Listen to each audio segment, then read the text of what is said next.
Hey guys, welcome back to the channel. So let's go ahead and talk about all of the new findings and evidence that have been brought up about 20-year-old singer David pertaining to the offing of 15-year-old Celeste Hernedez. Yes, when I tell you guys the internet investigators have been at it, including myself a little bit, yes, we all have been looking up things on Instagram, TikTok, trying to find any bit of clues, hints, or evidence that David did off Celeste Hernedez. And of course, people feel like it's a no-brainer. Like, yes, 100% he did it, but obviously investigators and detectives don't feel like they have enough evidence to say that David did it and to arrest him, okay? Which people are like, look, search his TikTok, search his Instagram, like you will find all of the evidence and proof that you need, but they don't feel like they have solid facts. So let's go ahead and get into the facts. Here's the things that we know have 100% happened recently. So recently we found out that police had searched singer David's house in the Hollywood Hills. Detectives were seen leaving his home with a laptop and some other items. Also, I seen on Fox 5 News that an attorney decided to speak out, and this kind of, I feel like, gives us a little more insight on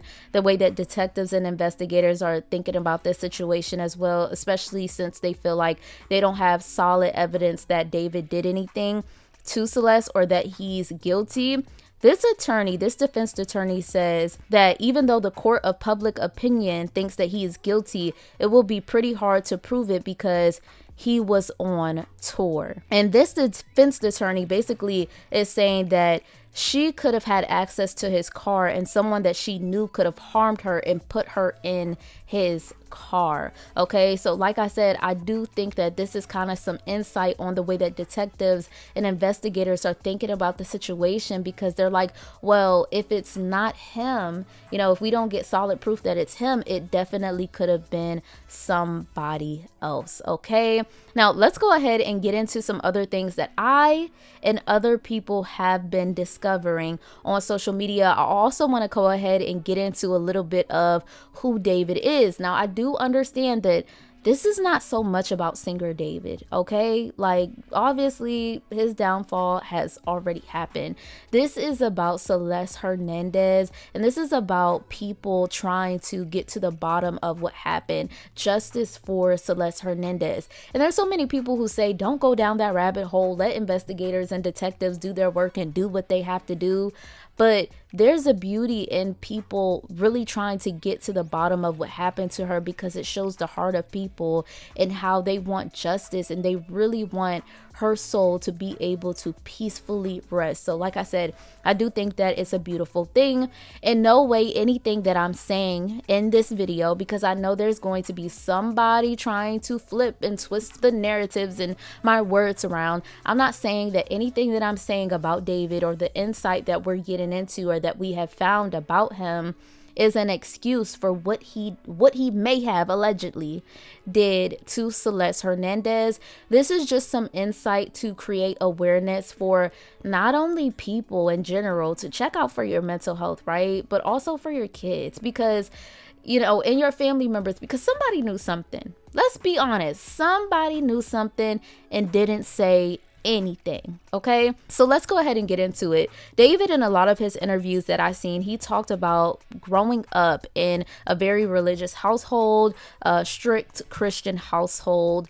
And what I got from a lot of, you know, things that he was saying about his mother, even about his sister, and even his music videos, is that he had a lot of animosity towards women in general. Okay, now I really can't say women because Celeste Hernedez, she was a girl. So this is why a lot of people, some people get upset when I say female. Okay, you know, no, I'm not talking about a female this or female that, no type of animal, and not trying to be offensive, but this is a situation where I'm trying to put women and girls in a category, and I will say it like this, and usually I will say females, but since people said that that is offensive, I will say he had, you know, some type of animosity towards girls and women. You know, it's completely obvious. Looking at a lot of his interviews, he would talk about how his mom was strict. He would talk about how his mom didn't like him putting out songs about him, KILLING people, but he felt like anything that his mom didn't like was cool. So he would want to kind of get that reaction out of his mom. If a person is trying to do the opposite of what you say you like, not that anybody has to satisfy their parents or their family members or anybody in general, but if they're going out of their way to be like, yeah, if you don't like it, then it's cool to do. I want to do everything that you don't like. That person probably most likely doesn't like you, okay? And they don't care to impress you, and they want to get on your last nerves, and they want to make you upset and not like them. So that was one thing. Also, in a lot of his interviews, he would talk about how, I guess his first side that he made, I think it was the RH song, Romantic, you know what? He talks about how he went in his little sister's closet and constantly, I don't know if you guys noticed, but he talks about how his little sister got the walk-in closet that he never had that. But his little sister got the luxuries that he didn't get. And a lot of people started to talk about how come in a lot of his music videos, it's always a woman or a girl who's being offed. Like, how come he's always doing something? Like, there's even this animated video that he made where he's like chopping this girl up, literally. So like I said, RH, Romantic, you know what, that music video, there's so many other music videos, but there's also another music video where it's animated, where, you know, he's basically just chopping this girl or this woman in the animated music video up. It's always a woman. And like I said, that shows us that he definitely has some type of animosity towards women. I also want you guys to take a look at this video that I seen, the way that he was looking at his mom when his mom was literally just simply trying to help him out, trying to get somebody to, I guess, shut their mouth or be quiet. Look at the way he looks at his mom. What's up, Huz? Just want to say thank you. Just want to say thank you for 30 subscribers. Awesome sauce. Great things happening. Good things coming soon. Ryan Barnes is coming out. What's up, boys? Just wanna say thank you. Just wanna say thank you for 30 subscribers. And of course, I'm not talking about Celeste because she was a 14-year-old girl, 13 when she met him. She didn't know any better, or I think she was 11 exactly. A lot of girls and women know this. Watch dating a guy who has animosity towards women because he doesn't like his mother, because typically the anger that he couldn't take out on his mother, he will end up taking it out on you. And it just seems like this situation was like this, okay? Now, I know a lot of you guys are probably going to look at some of his posts on TikTok and be like, well, he had pictures with his mom, he had pictures with his family, he did videos with his mom or whatever. Like, it doesn't seem like he was really that upset at his mom and had animosity towards her. A lot of people, they do hold it in. But also, we see, if you go through David's repost, that he has allegedly borderline personality disorder, and he may have been a psychopath. And it definitely seems like, you know, the two, if not both, one or the two or both are true, because he was reposting things about having borderline personality disorder and also being a psychopath. Now, on top of that, around the time that he was reposting these things, we can tell that he was very insecure and not mature enough to handle a mature relationship because of some of his reposts that he was reposting about relationships or being in a relationship with a girl. These are some of the things that he was reposting on his TikTok. And this was all around the time that Celeste Hernedez was missing. So he's obviously, like I said, some of the things that he's posting, of course, we know TikTok, people can, you know, be sarcastic. They're trying to be funny. They're being very dramatic. But in a way, it's like for David, you know, obviously, he really felt this way. He was really insecure about himself and very immature, wasn't mature enough to handle a relationship, which most likely that's the reason why he decided to get with a girl who was very, very young because he felt like he could mold her into the woman or the person that he wanted her to be, when in actuality he needed to heal himself and he needed, some type of therapy or help from some of the things that he had dealt with or went through in his childhood. Okay, now how do we kind of know that he went through some stuff in his childhood? I seen this interview that he did, and it's crazy. A lot of things that we see, right, is like, he's like choking around, but now we see how serious it actually was. So in an interview that he did, the interviewer was asking him, they were like, how does it feel to turn 18? He recently had turned 18 years old. And this is what he said. And even though he said it jokingly, we can now tell that this was very serious, because he said he hadn't grown up for the last 5 years. How old are you? 18, just turned 18 in March. What does it feel like to be 18? Feels like the last 5 years of my life. I haven't aged in like 5 years. What do you do for a living? What I do for a living? I exist.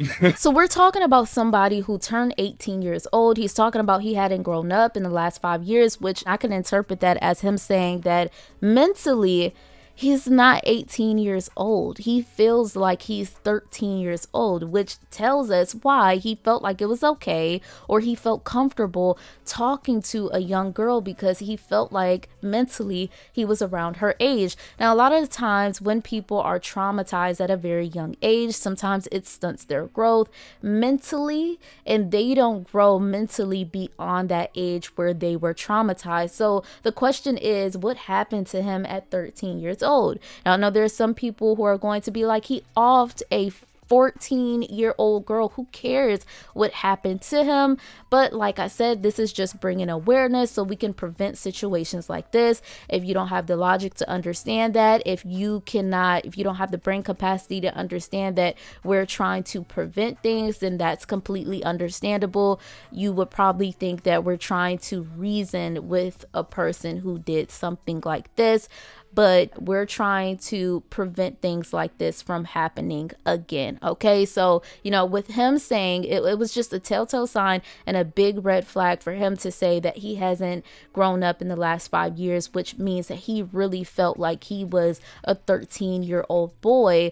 But with him being in the spotlight, people have to understand he had to put on these big boy pants and do these interviews and do these things to make money. Now, also, I want to point out the fact that people have found some messages of David speaking in I guess it's a Discord, I really don't know, but he was talking about how he used to be obsessed, and he said he used to be, but I really do feel like he still was. He was obsessed with watching GORE videos. Now, for people who don't know what GORE is, what videos are. Basically, they're videos of some very gruesome things, like videos of people getting harmed, videos of people doing some brutal things to other people. It's videos of things that most people would not like to watch because they don't want to see anybody getting harmed or anybody being hurt. But for him, he actually enjoyed it. He enjoyed watching those videos, and he said that he had an obsession. And one thing that we have to understand with people who have obsessions and fetishes with certain things, most of the times they are eventually going to want to dibble and dabble in the things that they have obsessions and fetishes with. For example, a person who has, and I know this doesn't completely relate and doesn't completely compare, but for a person who usually has a foot fetish, they are usually going to typically want to dibble and dabble in, messing or playing with some feet. Watching videos of feet is eventually not going to be enough for them. They're going to want to experience being around some feet, sucking on some toes or whatever. So kind of the same thing, and like I said, this is why you really have to watch what people are saying and doing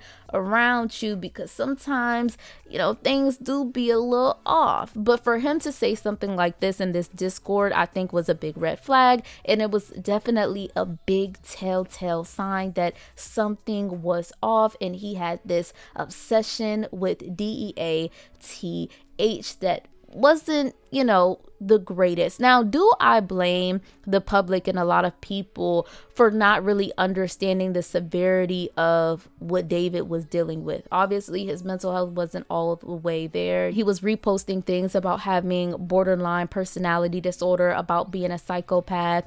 Yes, of course, somebody could have took note to that, but for the visuals of his music videos and things like that, for the shirts. Do I think that the public is slow? Do I think his fans are slow? Do I think they're, stupid for not really understanding the severity of what he was doing or the way that he was feeling? No.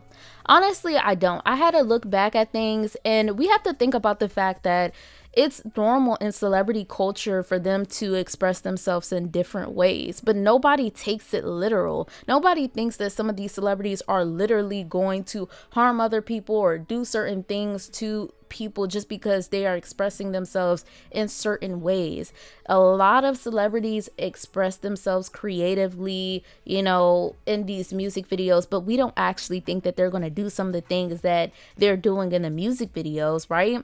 So no, I don't think that people should have knew or should have seen the red flags or should have seen that, something was up with him, because how would anyone know? You have so many celebrities who have made these music videos. For example, like Rihanna, when she had the music video, I blanked a man down, I shot a man down, right? She makes that music video. Doesn't mean that we all thought that Rihanna was actually going to do that in real life. Did she do it in real life? No. It was just a way for her to creatively express herself through not only her music, but also in that music video. But nobody thought that she was going to do it. And the same thing with David. And the crazy thing is, this kind of helped him get away with a lot of things because people really felt like he was just creatively expressing himself. But the reason why I say that somebody knew something is because I really do feel like his parents kind of turned a blind eye to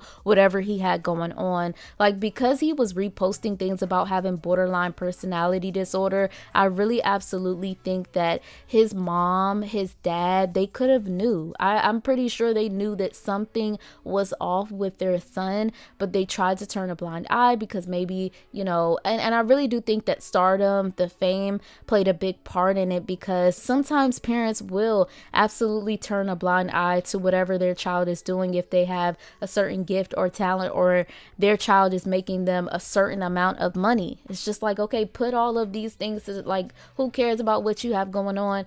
Go ahead and go up there and sing and make money. And this is not to say that his parents didn't care about him. I don't think that his parents didn't care about him. I think that, they kind of pushed his mental health to the side. And this is why it's important to not only care about your kids' emotional and their physical well-being, but also their mental well-being as well. Because like I said, somebody knew something. I also heard that he wasn't just homeschooled since he was younger. He started to be homeschooled at 6 or 7, no, actually in 6th or 7th grade, something like that. So what was the reason why his parents decided to pull him out of school and was like, okay, he needs to be homeschooled now? Okay, what was the reason for that? But anyways, let's go ahead and move on to other evidence that we have found. Now, we've been seeing videos of David crying on stage while he was singing his song Afterlife and his song Ghost, which, if you guys look up the lyrics of these songs Afterlife and Ghost, it's completely scary, because it kind of gives you some insight on allegedly the way that David would be thinking if allegedly he offed Celeste Hernedez. Seems like in these songs he's thinking about her in the way of, well, once I DIE, then I'll love you then. I'll be able to love you properly then, or I'll love you from you just no longer being here anymore. And then also in the song Ghost, he talks about, oh, he may have had you, right? But I have your ghost. Kind of took that as him saying like, okay, and this shows a lot about his insecurity, because anytime a guy can't handle anything that you did before him, he's very insecure, right? But basically, this is him saying, oh, he may have had you in this way. He may have got you first because she wasn't, V card when he met her, But anyways, he's talking about, he may have had you, but I got your ghost and I love you the most. So it's sickening to really think this way. And like I said, this is why a lot of people, I can understand why people are saying don't go down that rabbit hole, because you are essentially trying to understand someone who has a very serious mental health disorder. So if you're trying to, like, it's no way that you can, if you somewhat think normally, then you're not going to necessarily understand the way that this person is thinking, because it can get very sick. And with borderline personality disorder, it can be like, just as nice as these people can be, they can be very sinister and they can go off. I want to go ahead and play you guys a TikTok of a woman speaking about a person or how people think with borderline personality disorder, and how in a way essentially it's almost like they can't control that sinister side when they are going off or when they are upset. I have diagnosed borderline personality disorder, and I am capable of saying the meanest in your life. I will pinpoint that piece about you that you most. I will call it out, and I will tell you how right you are about all of your worst fears and why you should yourself. I will confirm that for you because I can see right through you. That's on our secondary psychopathy. When we get to this point where we say the me and all empathy, all care, everything is thrown out the window, we're essentially not super in control at this point. I can't explain that away to you other than the fact that our limbic system is so flared up, it is so activated that it is next to impossible for us to gain a reason in these moments. Now, the way I described it initially sounds very malicious, and there is this malicious piece of it, but it's not intended to be malicious, if that makes any sense. You have to think of us like a cornered animal. It's like we have exhausted all options, and our brain is in full survival mode, fight or flight, life. So it is defending us, and it is pulling out all of the resources that we possibly have in order to gain some control back, calm ourselves down, keep ourselves standing in front of us is you. And so we attack.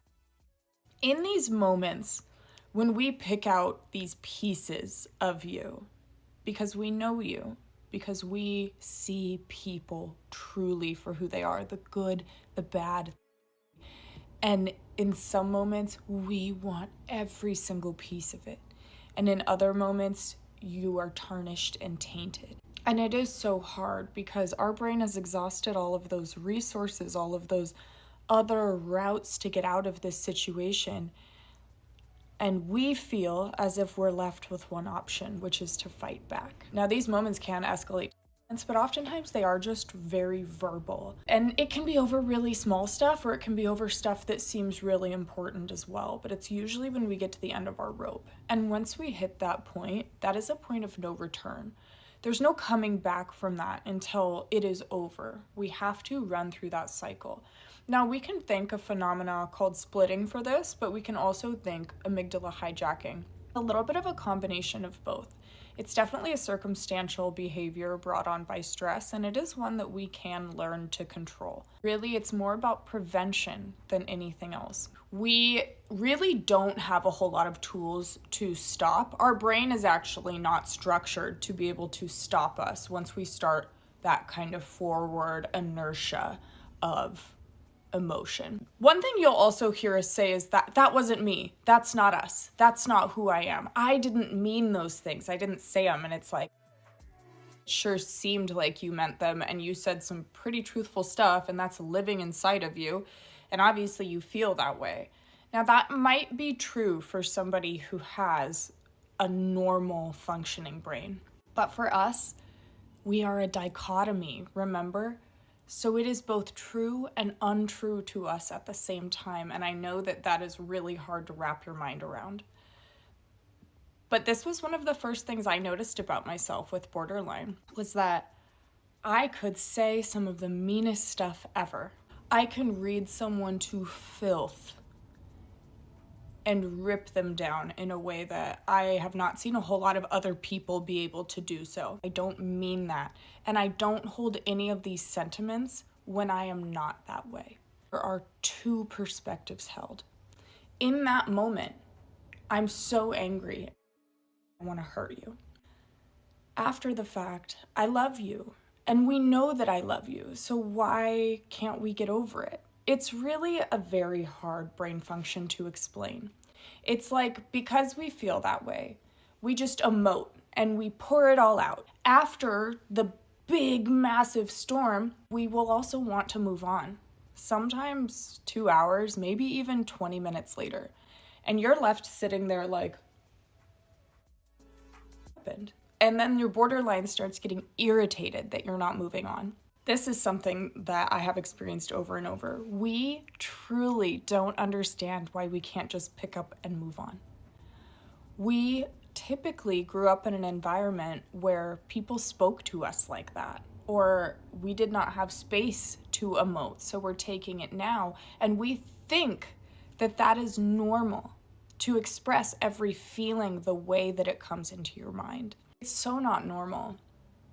And one thing I really want everyone who's ever been on the butt end is that we don't mean it. We're sorry. It wouldn't be happening if we didn't love you. We're sorry. I hope this video shed some light on some really strange behavior that we participate in. I am your crazy ex-girlfriend. I will see you next episode. So like she said, if you guys can hear in the video, she said sometimes it actually can turn physical to where they're physically doing things. So, you know, the Afterlife song is him essentially, I guess, another personality that feels guilt, that feels bad for what I guess maybe the other personality that was mad at the time allegedly did to Celeste Hernedez. It's basically talking about I love you from the afterlife, crying on stage continuously, also saying he may have had you, but I got your ghost. Ha ha, I have you. Like, it just, of course, like I said, when you go down this rabbit hole, it's not really easy because you're trying to understand a person who has borderline personality disorder. And if you don't have the disorder, I don't think that in a way that you can really relate to what he is saying. Okay. Now, I also want to go ahead and bring up the fact that people are saying on TikTok, I've been seeing recently, that Celeste Hernedez, her mother, knew. Of course, a lot of us are thinking, you know, Celeste Hernedez, she was missing for a whole year. How did her mom not have like a search party out? How was she not searching her family members? Why were they not going hard to find Celeste Hernedez? And I think one of the reasons, of course, was, you know, this wasn't the first time Celeste Hernedez has ran away, but I honestly do think that that was the longest. For a year. That's a long time. But people are trying to say, with no facts, with no evidence, that Celeste Hernedez, her mother, knew that she was with an older guy and that she was with David and that David was paying her off. And one of the hints about this was Celeste was telling David, because it was said that Celeste and David met online, that her parents was not letting her go to his concert, and he decided to respond to her, and he was like, I'll fix it. So we're thinking of, oh, that makes sense. What other way can he fix it other than him paying off her parents? Because if your parents say, no, you can't go to a certain concert because you're too young, or you're not supposed to be doing this, or dating an older guy, then, you know, that's law. You know, your parents are not going to change your mind. But it's said that Celeste didn't come from the wealthiest background. Her parents weren't really that wealthy. So allegedly her mom would accept money and allow Celeste to go and be with David as long as she was able to get a certain amount of money, which is really heartbreaking, right? Like, you know, of course, it's not easy for parents who are struggling, but at the same token, to really sell your daughter out like that is really, really heartbreaking. And like I said earlier, and you guys may think that, oh, this is crazy, but you know, kids can feel that energy. When mommy doesn't seem like she cares about me, you know, some people react to it in different ways. And a lot of kids, a lot of teenagers decide to run away because, you know, they're heartbroken by their parent, or they can feel the energy of, my mom doesn't care about me, my mom doesn't like me, so instead of being around my mom, let me just run away, let me try to find love elsewhere, which is pretty sad. And I think it's a telltale sign that, like I said, she was missing for a year, and a lot of parents are like, I would have had a search party, I would have been going off, like, and the fact that she knew that she had a boyfriend named David, her mom should have been doing a lot. And people are looking at it like her mom was very negligent. Her mom didn't really fight hard to try to find her daughter, which is probably why her daughter decided to run away in the first place. I see so many people saying, oh, Celeste seemed so grown, she seemed like she was this and that, she seemed like she was, you know, one of those girls I wouldn't hang out with school because they were so fast and so grown. But maybe that was a product of her feeling like she just had to grow up too fast because one, she was heartbroken, and secondly, she was trying to find some type of love, the love that she just wasn't feeling at home.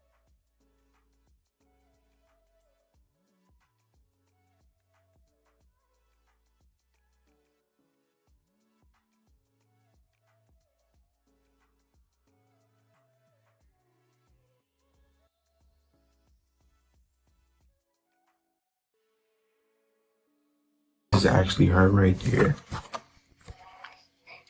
That's my dad. Well, we got the same dad, but that's her right there. You don't like her mom. Her mom used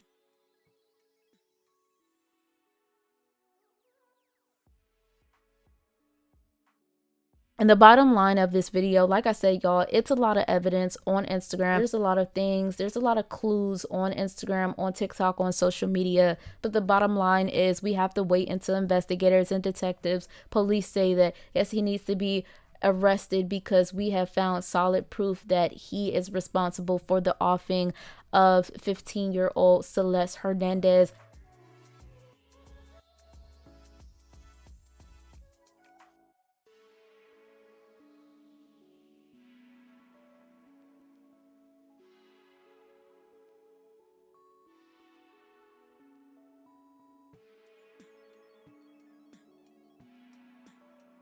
What's up, everybody? It is David here. We are back with another David Prayers video. I know it's been a minute. Just got back from performing at the Caliucci's concert. Shout out to Caliucci's. But shout out to Jesus, too. Today, I'm going to talk about imposter syndrome as a Christian, especially in my eyes, how I view it. Sometimes, especially me doing music and things like that, it kind of gets hard to kind of navigate the bridge between your faith and your flesh.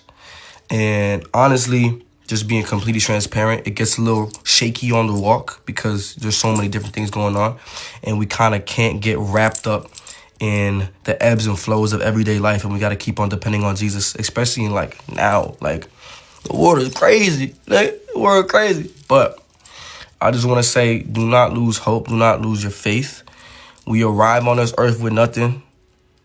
We spend our years chasing everything.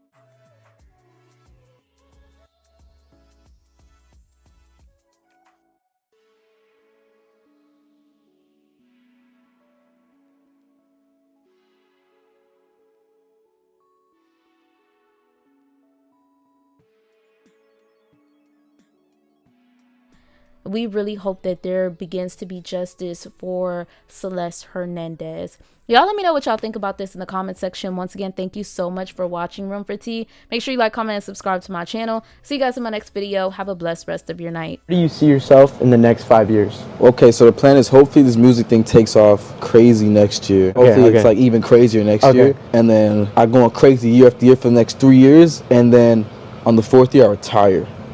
And on the 5th year, I'm off the grid, living somewhere like on an island with this crazy crib. No social media, no digital footprint. I'm just gone.